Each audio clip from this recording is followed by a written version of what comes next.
आज हम पढ़ने वाले हैं तहरीक के खिलाफत मूवमेंट। ये कब इसका आगाज हुआ? बोले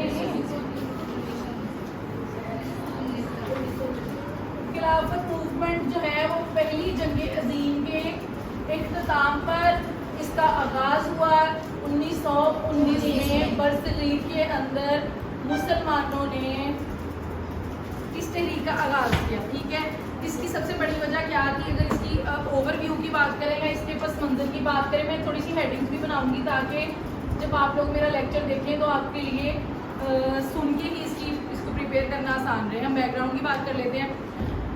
ऑलरेडी वैसे हम थोड़ा सा इसको डिस्कस भी कर चुके हैं। इसका जो बैकग्राउंड था वो ये था कि 1919 में जब पहली वर्ल्ड वॉर जो है वो एंड हुई तो जो इसके अंदर जीतने वाली जो नेशंस थी या जीतने वाली कौमें थी या जो इत्तेहादी थे, जिसके अंदर रूस था, जिसके अंदर बरतानिया था, जिसके अंदर फ्रांस था, उन्होंने कहा जी कि हारने वालों को सख्त से सख्त सजाएँ भी दी जाएंगी। और उन्होंने कुछ कुछ माहदे जो हैं वो साइन किए, जर्मनी से साइन कराए, जिसके अंदर कुछ मशहूर जो हैं वो मैं आपको पढ़ाऊँगी भी। ट्रीटी ऑफ वर्सेल्स था, सेवरे था, लुज़ैन था, वो मैं आपको आगे जाके बताऊंगी। जिसके मुताबिक जो तुर्की के क्योंकि तुर्की आपको पता है किन नेशंस में से एक था जिन्होंने जर्मनी का साथ दिया था। जर्मनी हारा तो जिन जर्मनी के साथ पार्टिसिपेट किया यानी जर्मनी को सपोर्ट किया पहली जंग अज़ीम के अंदर, जो जितनी कौमें हारी उन सबको भी साथ ही सजाएं दी जाएंगी। तो तुर्की जिनके जो उस वक्त उनके पास खिलाफत थी, उनके पास पूरी सल्तनत उस्मानिया थी, उनके पास हमारे मुकद्दस मकामात भी थे। यानी मुसलमानों कोई आपसे पूछे कि क्या ऐसी वजह थी, कौन सी कॉज थी जिसकी वजह से ये इतनी बड़ी तहरीक का आगाज़ किया गया, तो आपको नाम से भी पता चल जाएगा कि खिलाफत को बचाने के लिए चलाई जाने वाली तहरीक थी। क्या थी खिलाफत? यानी जो हमारे हिजाज़ मुक़द्दस थे, जो हमारे मुक़द्दस मकामात थे, जो खाना काबा और मदीना मुनव्वरा के इलाके थे, वो किनके कब्जे में थे? तुर्कों के। और उस वक्त आखिरी खलीफा जो अब्दुल मजीद, जिनको बाद में मुस्तफ़ा कमाल अतातुर्क ने उनके ओहदे से हटा के तो हुकूमत अपने हाथ में ले ली थी, वो उस वक्त खलीफा थे। ठीक है, अब्दुल मजीद उनका नाम था। तो हमने देखा कि मुसलमानों ने जब देखा जी कि जब बाकी सबको सजाएं मिल रही, जिन्होंने जर्मनी को सपोर्ट किया, तुर्की भी उनमें से एक है, तो इन्होंने वैसे तो जंग के दौरान ही ब्रिटिश गवर्नमेंट के साथ जाके बातचीत करने की कोशिश की थी कि जब जंग का इख्तिताम होगा तो तुर्की से उस तरह की सख्त सजाएँ तुर्की को नहीं दी जाएंगी या जितने भी जो इनकी एम्पायर थी, इनकी सल्तनत थी, उसको छोड़ा जाएगा। उस वक्त उन्होंने कह दिया हाँ जी देखेंगे, लेकिन बाद में उन्होंने कहा ये लोग जाके जॉर्ज लाइट से जो है वो वहाँ पे मिले, लेकिन उसने कहा जी कि हमारे इंसाफ से कोई नहीं बच सकेगा। जिन्होंने जंग को आगाज़ किया, जंग का और यूरोप को इतनी तबाही दी है, उनमें से जो भी जर्मनी के साथ खड़ा था उन सब के साथ पूरा इंसाफ किया जाएगा। और जाहिर बात है फिर तुर्की के साथ भी वो इंसाफ होता। तो यहाँ पर मुसलमानों के अंदर एक रिजेंटमेंट पैदा होना शुरू हुई कि हमारे मुकद्दस मकामात तुर्कों के कब्जे में है, तो जब गैर मुस्लिम अफवाज दाखिल होंगी तो पता नहीं वहाँ पे किस तरह का जो है ना हाल हवाल होगा। तो मौलाना मोहम्मद अली जौहर, मौलाना शौकत अली और बहुत बड़े बड़े नाम जिन्होंने इस तहरीक का आगाज़ किया बरसगीर के अंदर और बड़े लेवल पे एहतजाज शुरू किए, और कुछ तहरीकें भी चलाई जिनके अंदर एक रेशमी रुमाल तहरीक थी। मैंने इसका पहले भी हम जिक्र कर चुके हैं कि वो इसके अंदर एक बहुत बड़ा फेमस नाम महमूदुल हसन असीर माल्टा हैं। उनको बाद में गोरों ने जो था वो पकड़ लिया और यूरोप के एक जजीरे माल्टा में कैद कर दिया था। इसीलिए उनका नाम भी मैंने आपको बताया कि असीर कैदियों कहते हैं और माल्टा जजीरे की वजह से उनका नाम भी आज तक ऐसे लिया जाता है, महमूदुल हसन असीर माल्टा। इन सारे लोगों ने इस रेशमी रुमाल तहरीक में भी पार्टिसिपेट किया कि नहीं, ये लोग सड़कों पर निकलते थे, रुमालों के ऊपर लिखे होते थे जो भी इनके स्लोगन्स होते थे कि तुर्की को जो है वो इस सारी सजाओं से बाज रखा जाए और खिलाफत पर किसी किस्म की आँच ना आए। अगर हम देखेंगे इसके क्या मकासद थे इस तहरीक के, मकासद की अगर बात करें हम तो सबसे पहला यही था कि जो हमारे हिजाज़ मुक़द्दस है या मुक़द्दस मकामात हैं उनकी हुर्मत पर किसी किस्म की आँच ना आए। ये पहला मकसद था कि जो हमारे मुक़द्दस मकामात हैं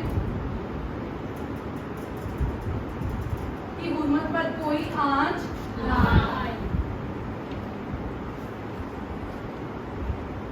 इसके अलावा गैर मुस्लिम अफवाज हमारे उन इलाकों में दाखिल ना हो।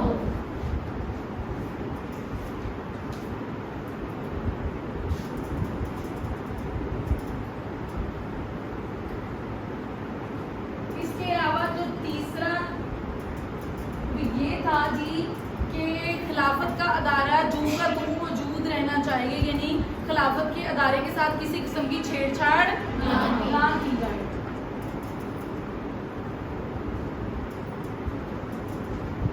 और इसके लिए मुसलमानों ने बहुत सारे इकदाम भी उठाए, जिसमें से एक बहुत मेजर कदम जो था वो मैंने आपको बताया कि जब यहाँ की जितनी रिलीजियस जो क़यादत थी उन्होंने कहा जी कि इसको गोरा सरकार हैंडल कर रही है यहाँ पे, तो ये दारुल हर्ब है, हराम जगह है, यहाँ से निकले।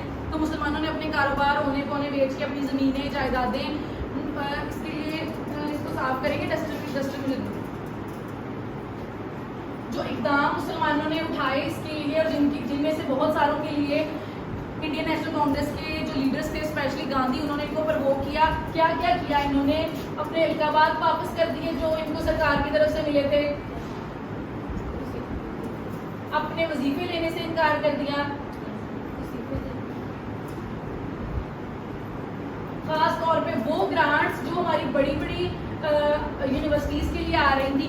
गांधी और हिंदू जो ऑल इंडिया नेशनल कांग्रेस था उनकी दोगली पॉलिसी देखिए कि अपनी यूनिवर्सिटीज़ के लिए वो ग्रांट्स लेते रहे, इनको कहते रहे कि आप सड़कों पे निकले, हम आपके साथ हैं, आप एहतजाज करें। अपनी बनारस यूनिवर्सिटी अपनी दूसरी यूनिवर्सिटीज़ में ग्रांट्स भी लेते रहे, उनको चीफ गेस्ट भी बुलाते रहे। हम देखेंगे कि जब इस तहरीक का एंड भी हुआ तो जहाँ पर मुसलमानों को पता चला कि इन्होंने बनारस यूनिवर्सिटी में प्रिंस ऑफ वेल्स को बुलाया और अपनी ग्रांट ली और किसी किस्म का कोई एहतजाज ना हुआ। मुस्लिम स्टूडेंट्स ने वहाँ पर एहतजाज भी किए लेकिन उनको खातिर में ना लाया गया। तो मुसलमानों को ये सब करने का कहा गया, सरकारी नौकरियों से इस्तीफे दे दें और इन्होंने इस्तीफे दे भी दिए। अपने घर बार और अपने बच्चों को स्कूलों से हटा लिया और अपनी जायदादें बेचकर किस तरफ हिजरत करने लगे? अफगानिस्तान। और अफगानियों ने आगे से अकोमोडेट ही ना किया, उन्होंने कहा जी कि हम इतने सारे लोगों को अपनी वतन में बना नहीं दे सकते।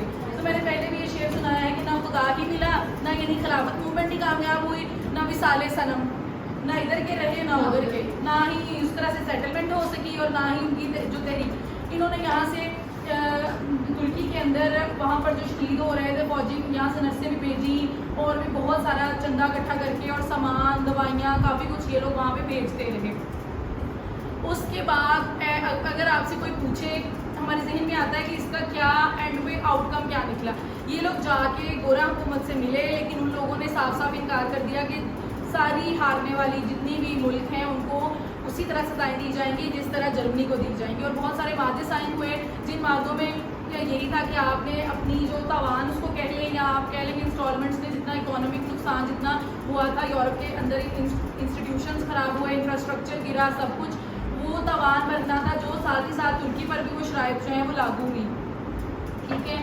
और मुसलमानों को इस तहरीक का खात्मा 2-3 बड़ी वजूहात की वजह से हुआ, जो कि मैं ये वाला टॉपिक हम हाफ कर चुके थे और वो वाली जो रीज़न्स थी वो मैं आज आपको बताऊंगी कि एक तो मुस्लिम अखबारात के अंदर भी मुसलमानों ने जितने भी अखबाराती ज़मींदार थी और अखबारात के अल हलाल कॉमरेड, उन्होंने मुसलमानों के जज्बात को जो है वो थोड़ा सा उभारा और बताया कि किस तरह से दोबारा से मुसलमान यानी खिलाफ हो गए ब्रिटिश गवर्नमेंट के भी और हिंदुओं के भी।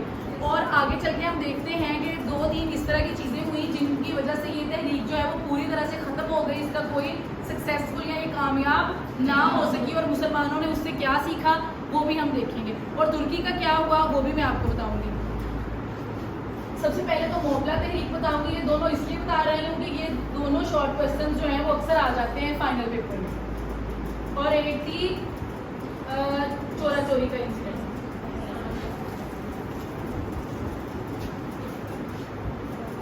ये दोनों इसके इख्तिताम की वजह बनी। मोहल्ला जो है वो किनको कहते हैं? हमारे यहाँ दरियाए सिंध के साथ साथ बहुत पहले जब लोगों ने यहाँ आके आबाद होना शुरू किया तो ये लोग मोहल्ला का लफ्ज़ी मायने जो है वो दुल्हा का है, जहाँ पे इन लोगों ने रहना शुरू किया और इनके इखलाक की वजह से बहुत सारे हिंदुओं ने भी इस्लाम कबूल करना शुरू कर दिया। और इन लोगों ने यानी जिन लोगों ने इस्लाम कबूल किया उनके साथ इनके रस्म और रिवाज भी आगे एक दूसरे के साथ एक्सचेंज हुए और रिलेशंस बढ़े, तो शादियाँ भी की, वहाँ पे रहना शुरू कर दिया। तो ये मालाबार के साहिल के साथ साथ एक बहुत बड़ी कम्युनिटी बैठी हुई थी। उन लोगों ने भी तहरीक खिलाफत के अंदर मुसलमानों का साथ देने की कोशिश की और एहतजाज किए, जिसको बुरी तरह से सप्रेस किया गया, ब्रिटिश गवर्नमेंट की तरफ से, और बहुत सारे लोगों की जानें वहाँ पर नाहक चली गई, उनको वहाँ पर शहीद यानी वो हो गए सिर्फ इस तहरीक की वजह से, और हासिल कुछ भी ना हुआ, इसका आउटकम कुछ भी ना निकला, फ़ायदा कुछ भी नहीं हुआ और बहुत सारे लोग अपनी जानों से गए। दूसरा जो इवेंट था, चोरा चोरी, ज़िला गोरखपुर का एक कस्बा था, छोटा सा टाउन था। गांधी ने वहाँ पर मुसलमानों का जी आप एहतजाज करें, आप थाने पर ही चढ़ दौड़े।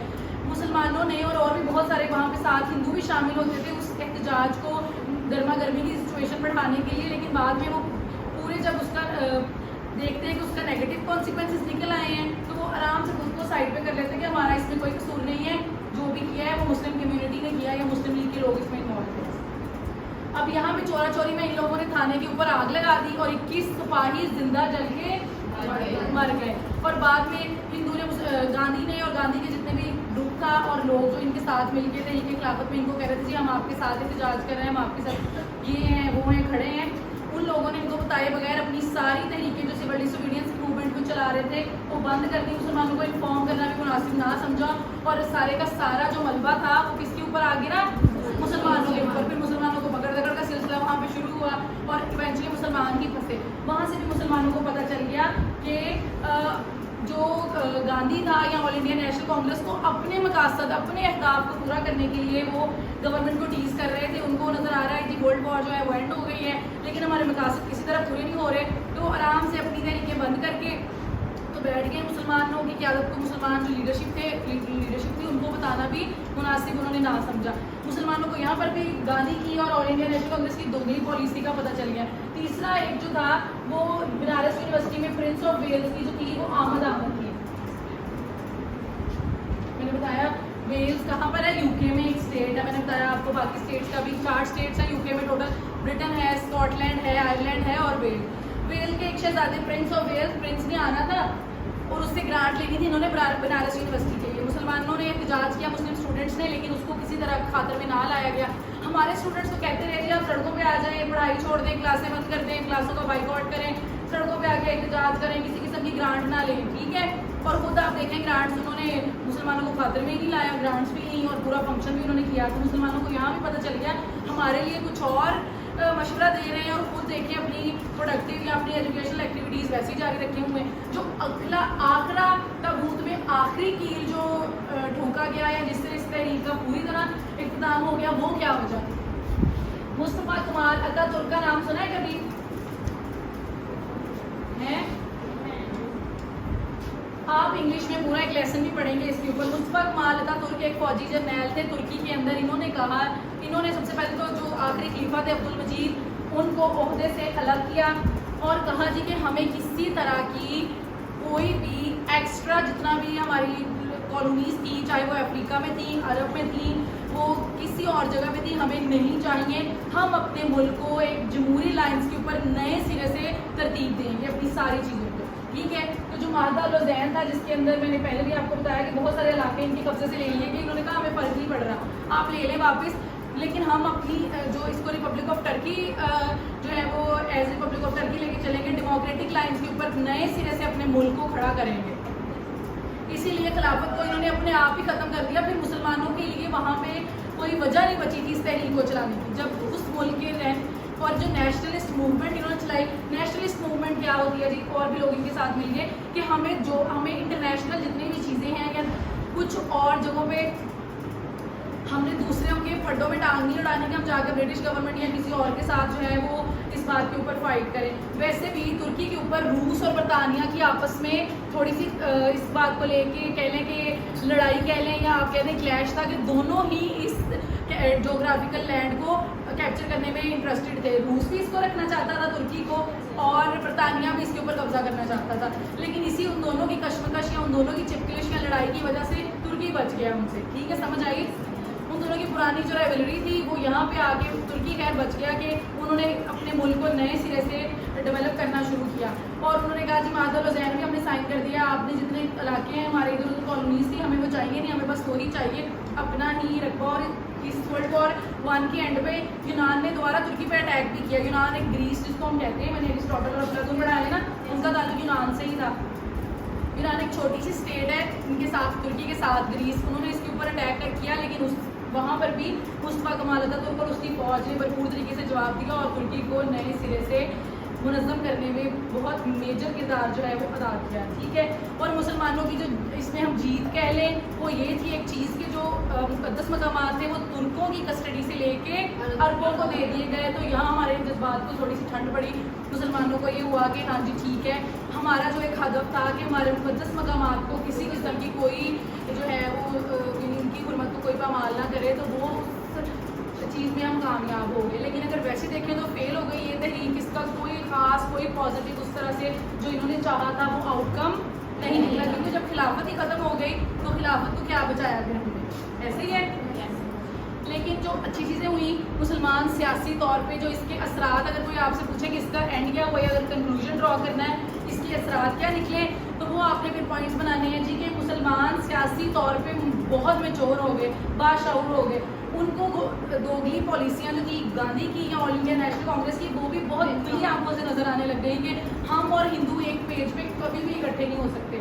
शुरू में देखें किस तरह से इनको कहा कि आप ये कर लें, आप वो कर लें, हम आपके साथ हैं, इस्तीफे दें, आप ग्रांट्स मत लें, आप अपने ऑनरी जितने खिताबात है वो सारे वापस कर दें, लेकिन खुद वो सारा कुछ कर रहे थे। तो मुसलमानों को गांधी की जो दोगली पॉलिसीज़ थी उनके बारे में भी पता चल गया। इसके अलावा मुसलमानों को तालीमी, समाजी, माशी सारे शोबों में बुरी तरह से नुकसान हुआ। क्यों? आप देखें यूनिवर्सिटीज़ के तलबात ने क्लासों का बाइकआउट किया, ग्रांट्स इन्होंने नहीं ली और नौकरियां इन्होंने छोड़ दी, इस्तीफे इन्होंने दे दिए, ज़मीनें जायदादें ये बेच के हिजरत के लिए चले गए। तो कोई ऐसा जगह नहीं बची थी कि जहाँ मुसलमानों को इस तहरीक की वजह से नुकसान ना उठाना पड़ा हो। बहुत नुकसान उठाया, जिसकी वजह से मुसलमानों की माशी हालत भी बहुत दिक्कत हो गई दोबारा से। लेकिन मुसलमानों को एक और चीज़ जो थी वो ये पता चल गई कि जब तक अपने हाथ में पावर नहीं है ना तो किसी की बात के पीछे नहीं। और अब अगली अगर कोई इस तरह की चीज़ होती है तो हमें किसी पॉलिटिकली बाशऊर बंदे के पीछे लगना है, किसी रिलीजियसली मोटिवेटेड लोगों के पीछे भी हमने नहीं लगना। ये था आज का टॉपिक। और इसके बाद एक बहुत बड़ा जो इम्पोर्टेंट टॉपिक है वो मैं आपको पढ़ाऊँगी नेक्स्ट क्लास में, 1935 का एक तो बहुत इंपॉर्टेंट है हमारे लिए। उसकी इम्पोर्टेंस क्यों है, इससे पहले भी हालांकि सब कॉन्टिनेंट में बहुत एक्ट्स आए हैं। गोरे ने 57 में आपको पता है कब्जा कर लिया था बरसलीर के ऊपर, तो 58 में, 61 में, फिर 90s में बहुत सारे एक्ट्स आए। 1909 में मंडो मॉडल रिफॉर्म्स में तो मैंने कभी जिक्र किया हो। उसके बाद 1919 में भी मॉन्टेग्यू गैल्सफोर्ड रिफॉर्म्स आई। लेकिन ये क्यों इंपॉर्टेंट है 35 का एक्ट, क्योंकि जब हम हिंदुस्तान से आज़ाद हुए, हमने 47 में आज़ादी ले ली, तो जो पहला एक्ट था वो यार 35 के एक्ट में थोड़ी सी चेंजेस करके, क्योंकि हमारे पास आइन नहीं था तो हमने उसको पहले आइन के तौर पे, इंटरिम कॉन्स्टिट्यूशन के तौर पे इसी 35 के एक्ट को इस्तेमाल किया था आज़ादी के बाद 47 में, थोड़ी बहुत चेंजेस करके, ठीक है। तो हम नेक्स्ट क्लास में 1935 का एक्ट जो है उसको थॉरोली स्टडी करेंगे।